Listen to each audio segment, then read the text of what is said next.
So this game is all about pawn structure. So he secures the phalanx in the middle. Kinside castle in. My castle. I'm not really at the end of the opening yet. He brings out his bish. I bring out my knight. Kinside castle. He castles. Notice, I'm black and I've castled 2 moves before him. His development is decidedly slow compared to mine, strangely enough. But the French defence is very good because it does open a bishop and a queen immediately. Starts to secure those dark squares. So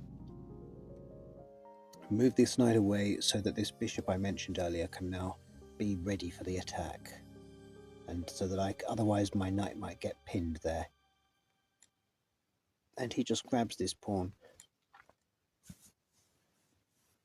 If his idea was to somehow create damage to my pawn structure, you're going to watch it spectacularly backfire. So rook to here, I'm not convinced that's the file that's going to open up.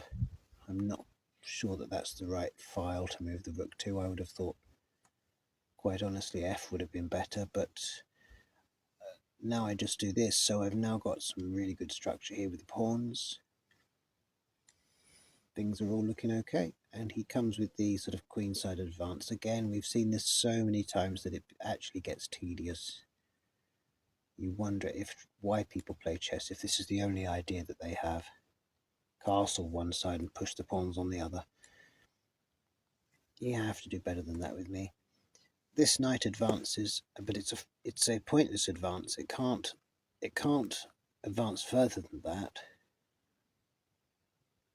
So if I try to drive it back, it's going to have to go back. Now I can get rid of this bishop here, which I felt would probably do me quite well, actually. It would serve me well, since most of my pawns are on light-coloured squares, and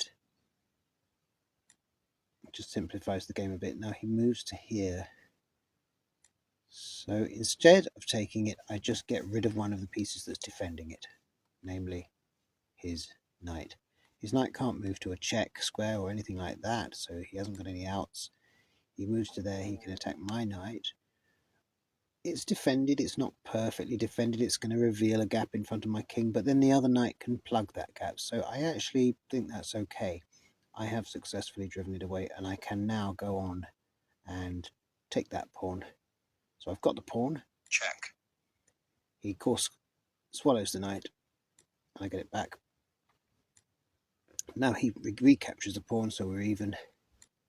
And instead of taking the bishop, I just push the bishop because I am building his pawn structure. He comes to here, and again, I don't need to take that bishop. I can do other things, and moving the queen to this more powerful square is quite useful because for several reasons, but one of them being if I do capture his bishop, it would be good if my queen could snap up that stray pawn. But there's also another stray pawn there sitting on his b file. So his queen comes to here, and she's getting ready to try and sort of start checking my king through the open file, which I'm not that bothered about because I've got this. Comes down to here, look, snaps up a loose pawn. So he is a pawn up now, and his queen is in my half of the board, and his bishop is as well. So I just take that, and then when he recaptures, we go here. Because his queen has now left, I'm now attacking his knight and both of these pawns, so I'm going to get the pawn back. Knight escapes, get the pawn back. Queen to here, and I could snap up another pawn now if I wanted to, but then I would be in danger of my queen becoming embarrassed. We don't want that. It's best to keep her on these light squares for now. Bring her back to here. The knight, yeah, the whole idea is that I kind of can't do anything about that because my king is pinned, but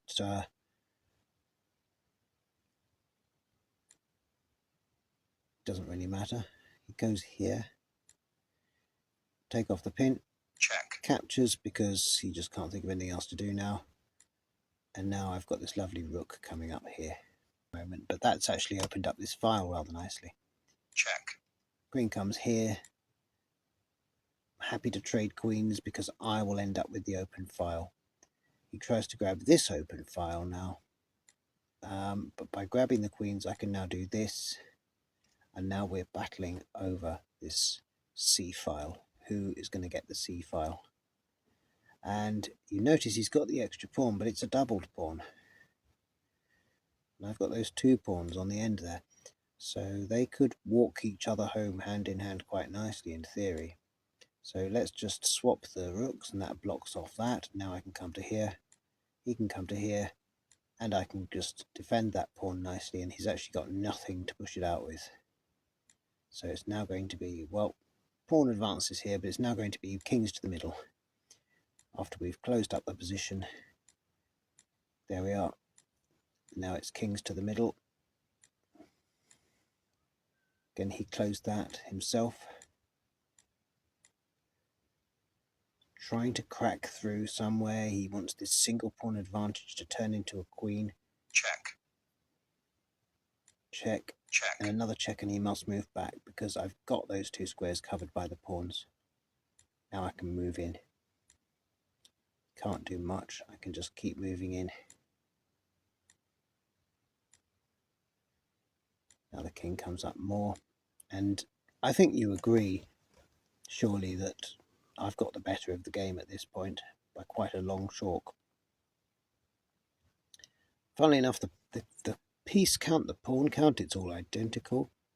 But you can see that my position is better. My pawns are better structured.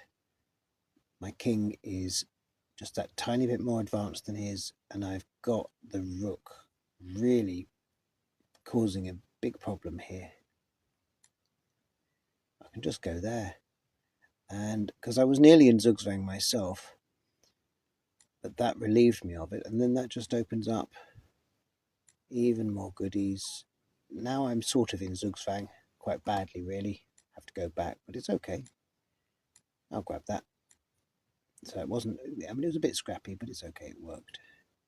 And now, I suppose I could actually have come south with the rook, ready to snap up one of those pawns to the side, but that would have opened the gates to let his king through potentially. So we just went here and snapped it up that way. Now we have one here, and now he has got 3 pawns on the queen's side. It's going to be critical mass. It's going to be difficult. King to here, snap another one up. And then he makes his fatal blunder of the whole game. This was the silliest move of the entire game. It's the kind of move that you just hope your opponent's going to make, because we'll have to check here. He has no choice but to resign. So there we are. Look, it hung on a single pawn really almost, but it hung on being well organized, getting the king to the middle, understanding the unwritten rules of the game.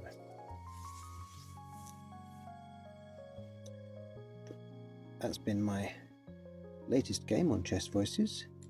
Gets me to the good old rating of 2016, and I hope you've enjoyed that. Let me know what you think in the comments below. Do please like and subscribe, it'll help me grow the channel. And see you all soon on the most relaxing chess channel on YouTube.